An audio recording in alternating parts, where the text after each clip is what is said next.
I'm Marshmallow, and in this episode we are going to handle the proper way to travel with your airsoft rifle and or pistol.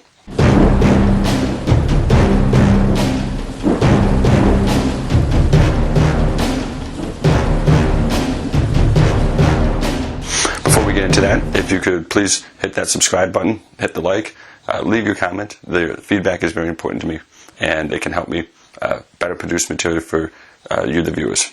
So with that, let's get into the information.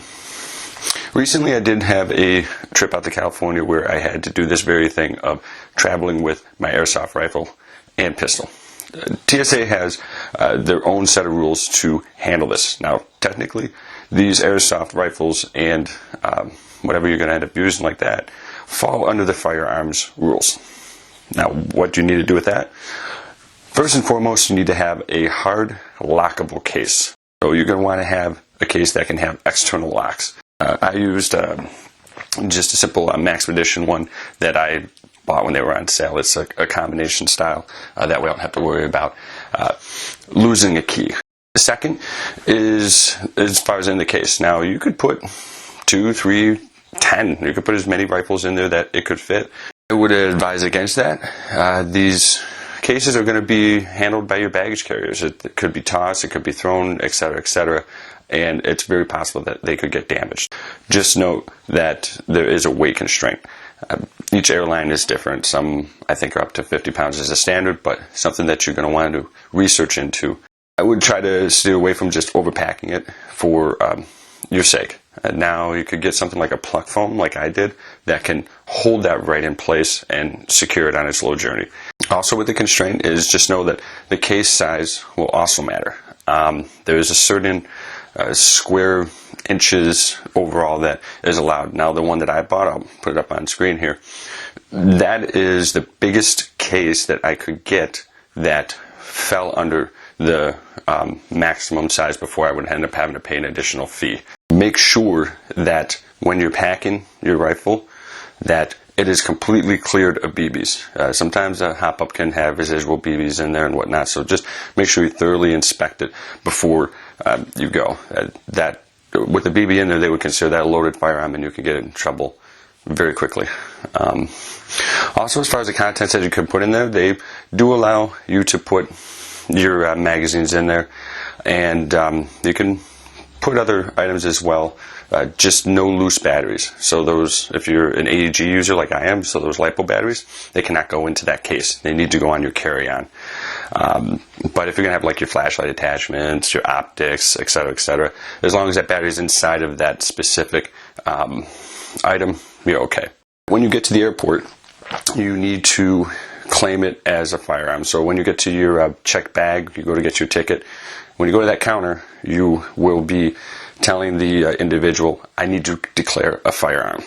And they will go through their procedures. Typically to start, there's just a little form that you have to fill out with all of your information. And what they do is they give you, the airline will have this little ticket, I'll put it on screen there, that will be signed by you and will go inside of the rifle case for your TSA inspection.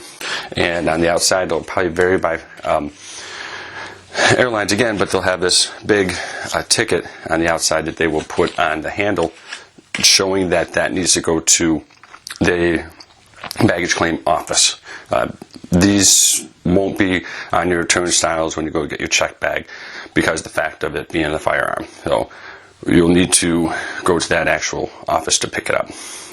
As well, what you might end up seeing is a TSA inspection card that would be inside the rifle as well. It's just what they have to do, part of the procedure, to show that they looked inside. Also on the outside of your bag, you're going to want to have a identification tag. These are pretty typical for your airline bags with your name, your address, phone number, email, etc. So then that way, if there should be a question, they know who to contact. The airline will also give you little stickers or whatnot.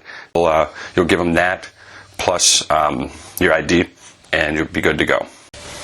Another thing to make note is the BBs themselves. They cannot go in the case, at least for the airline I went on. They had to go into a check bag. You can check with the TSA website and or talk to someone over the phone to clarify for sure. At the time of recording this, whatever kind of plastic heavy-duty bag or bottle that those BBs came in, the original manufacturer thing, they were acceptable to be sent in that. When you get to the airport, try to give yourself just that little bit of extra time that you normally would. Allow yourself that extra little bit so you're not feeling rushed, because if they do happen to have more questions for you, that could add in your extra minutes, so just take that into account. Okay, so hopefully this information has helped guide you in the right direction on how to get started with that, and it's really not as intimidating as it sounds. Thank you for watching, and we'll see you on the next episode.